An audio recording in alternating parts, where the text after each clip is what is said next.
Hello everybody, my name is Hjalte and this is the second episode of our RimWorld Ultimate Sea Ice playthrough. If you're joining us for the first time, I suggest that you go to the description and click on the link for episode 1. Last time we started off and managed to build everything without a single barge, which really should be a Steam achievement. Hashtag Gaming Dreams Realized. We also managed to collect more steel than expected, although we've already run out of wood, because I insisted on saving the steel, which may or may not have led to a slightly risky situation, so let's not mention that ever again. We just have to wait for the hypothermia to dissipate now, and then we're gonna start on the heater because it takes the shortest amount of time in terms of waiting on hypothermia. There we are. Now I have to wait for the hypothermia again, so I'm just gonna cut that out. Kay has gotten quite hungry, and from the look of things she's probably going to go to bed before she finishes the heater. The turbine is running a bit slowly, so we may have to get up through the night, but we'll see if it comes to that. Kay's still fast asleep, and our turbine has picked up power, so we're doing alright for now. And there is our 6 AM snap.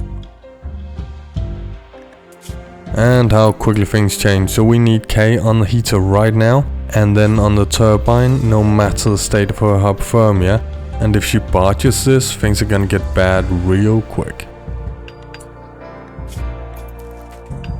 Thankfully Randy was just checking our pulse there, so we can take the time to do things properly now.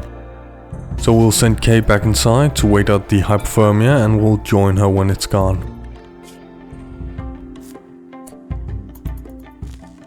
Randy's up to his old tricks again, so we're gonna have to send Kay out now. But I think we managed to get her hypothermia far enough down so she won't hit minor. Excellent work, Kay. Come on, back inside with ya.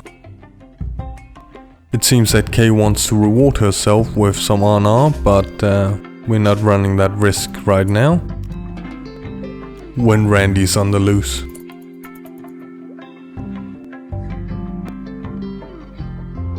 While we wait, let's lower the temperature here, because if we can maintain a higher temperature inside than in the lowest of them, we can maintain both heaters for only 193 watts instead of a full 350. As you can see, the second heater has already started working its magic. Perfect. I think it's about time for Kate to get some grub. It is indeed. There we are. Alright, so the next thing we're going to do is to build an unconnected power cord and a smelter. The reason for the smelter is that you always earn your steel back, so it's bound to be a good investment. The reason for the power cord is that it allows us to use the reconnection trick, which will save us a lot of time and electricity. It's also particularly good for turrets because it will allow us to turn them on without putting our pawns in harm's way. It's time for Kay to warm up again, but we're going to use the caravan trick to take the wood and the components with us to prevent further deterioration.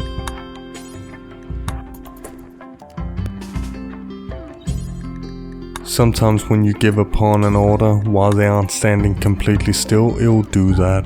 Alright, let's forbid the door, drop everything off, and forbid that as well. We'll get back to her once she's all warmed up.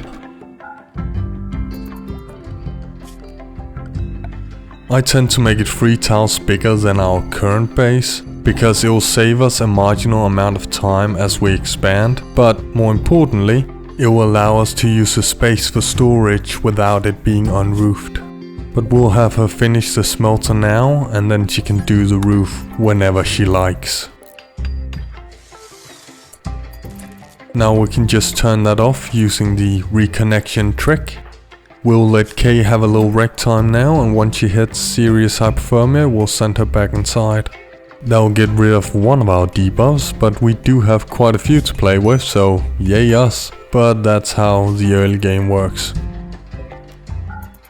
Kay needs to warm up a bit again, so let's check on her intellect, see how that's coming along. Ladies and gentlemen, behold the magic of minor passions. Kay's off to bed, so we'll join her again for breakfast. Kay still thinks it's too cold. Is it just me, or does she have some unrealistic expectations to living in a container at -90 degrees? We'll be smelting most melee weapons because a tough brawler isn't the most likely pawn to get. Most raiders won't reach us either, which makes them less efficient in this biome. Obviously melee weapons are also, like all weapons, terribly priced.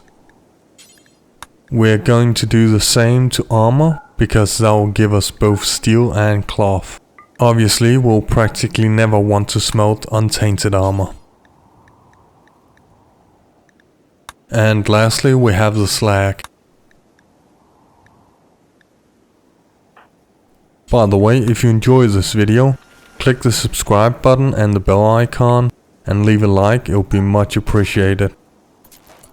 Of course now you want to build the roof. You have no sense of self-preservation, Kay. You should have the fearless trait. We'll come back to her once she's warm. All things considered, Kay is in an excellent mood. You should always check the wildlife tab once in a while. It's unlikely there'll be anything, but it does happen. Kay needs a bit of rec, so we're gonna have to come back to her once again once she's warmed up. Alright, looks like Kay's gonna be ravenous before she goes to bed. We don't want to waste a meal on that. So what we're gonna do is, we're gonna change her bed setting, force her to bed early, and thereby circumventing her need for food, because once she had ravenous, her hunger rate will slow down. So draft on draft to stop her researching. Then we'll queue a meal and undo the changes to the restriction tab.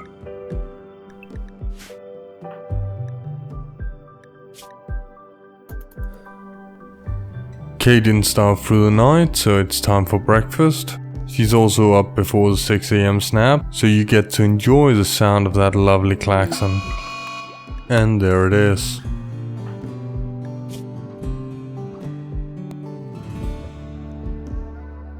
So we have 210 steel now, and the wind is picking up, so we can take care of that last bit of slag. That leaves us 230. Which means we have enough for a stove and 2 batteries, because that's 220.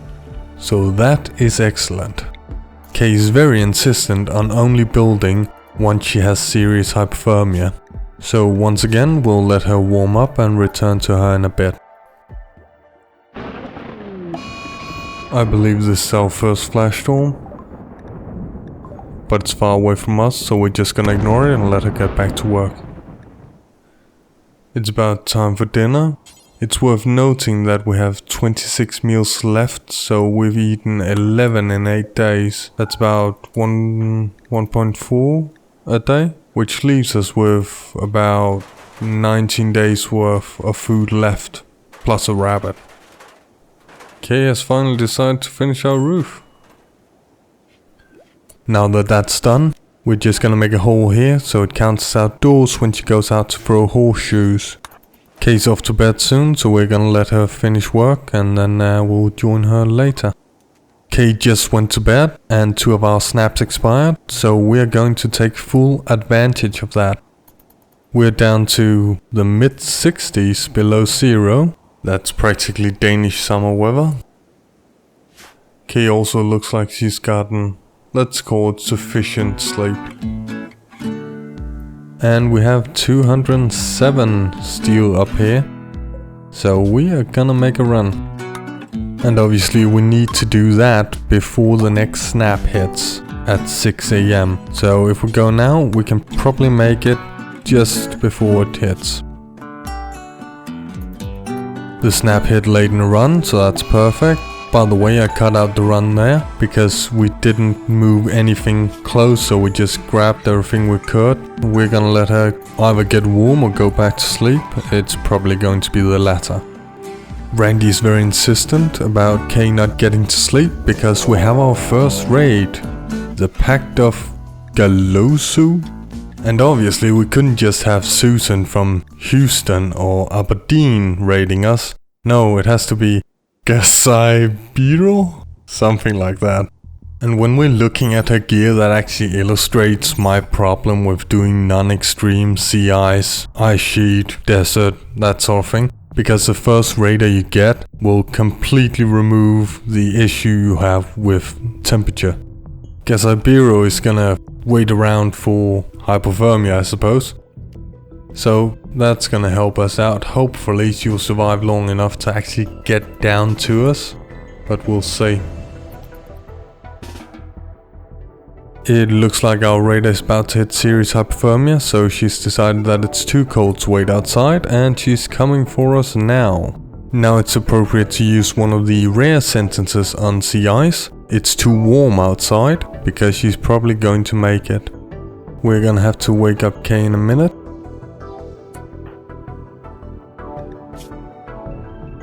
Alright. It's time, so we're just gonna pick that rifle up and go engage her before she destroys our beautiful turbines.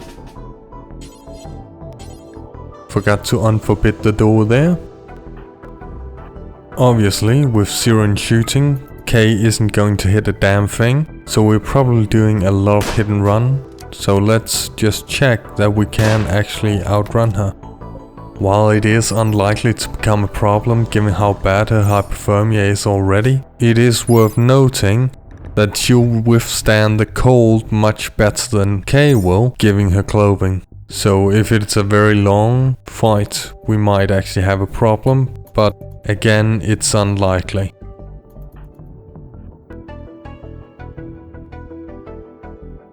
Kay finally hit her mark, so we're going to strip our raider of her clothes before she taints them. We're just gonna have Kay put on the toque and parka straight away. We're gonna leave the knife outside and take the tribal wear and put that inside.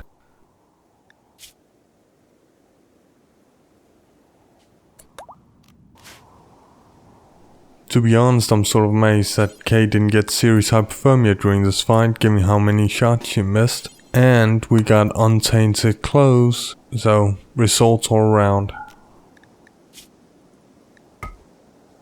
Let's check out Kay's minimum comfortable temperature now. Oof, minus 36, that is excellent.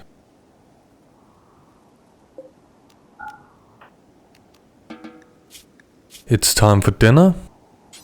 And then we're gonna take advantage of Kay's new outfit and get the last of the steel up north. Remember when I said that we're putting up the roof for emergency stockpiles? That goes for corpses too. And we're putting that around the back so it makes it less likely for Kay to see the corpses and therefore get a mood debuff from them. Now that we're at it, let's also change the other stockpile because we already have our outdoor stockpile. So let's move that into where our next room is going to be.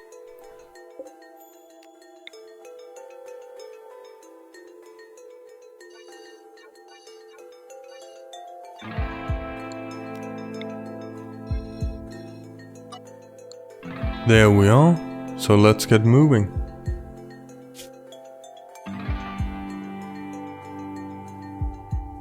As usual, we're going to use the caravan trick.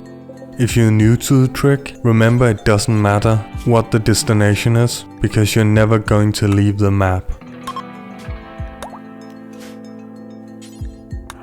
Actually, I think stone blocks are still accepted in our indoor stockpile, so let's just change that.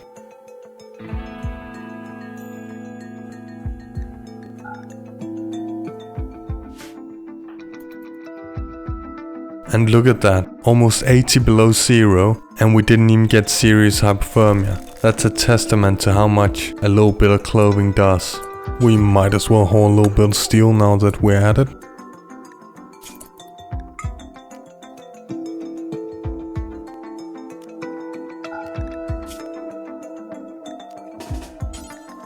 Now Kay's going to start researching again, then she's off to sleep, so we'll join her again in the morning.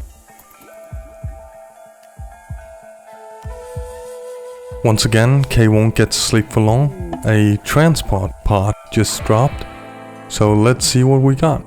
Well, the main positive thing is that her name is considerably easier to pronounce than our raider. And Solane isn't too far away from our base either. So we're going to go get her. In terms of her gear, the parka is looking alright. We can use that later on for a second pawn. But the sheep wool shirt, that is looking mighty fine.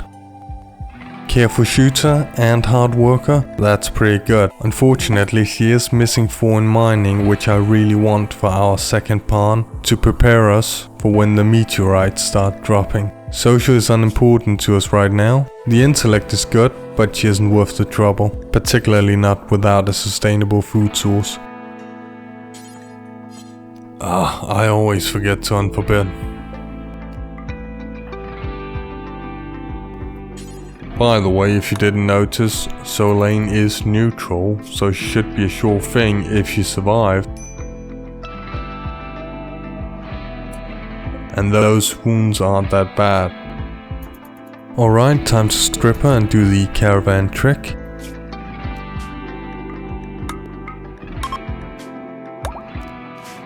We shouldn't have any trouble carrying everything. We'll also make our bed into a medical bed so we can carry her while she's still alive. There we are. Alright, Kay has become a major break risk, so we're just gonna drop Solane off right here. She should also die soon. And we don't want Kay to get a witnessed outsider's death debuff. We should actually have delivered the slag first, but it's fine. There we go. Looks like Kay wants to go to bed, so we'll have to change her bed back to normal, otherwise she'll just sleep on the ground. A little too cold for camping. And I think this is a good time to end today's episode. If you have any questions, comments or requests, write them in the comment section. I'll be sure to get back to you. I upload Monday and Thursdays, so it won't be long till you can catch the next episode of our little sea ice adventure. If you liked the video, click the subscribe button and the bell icon and leave a like. Thanks for joining us.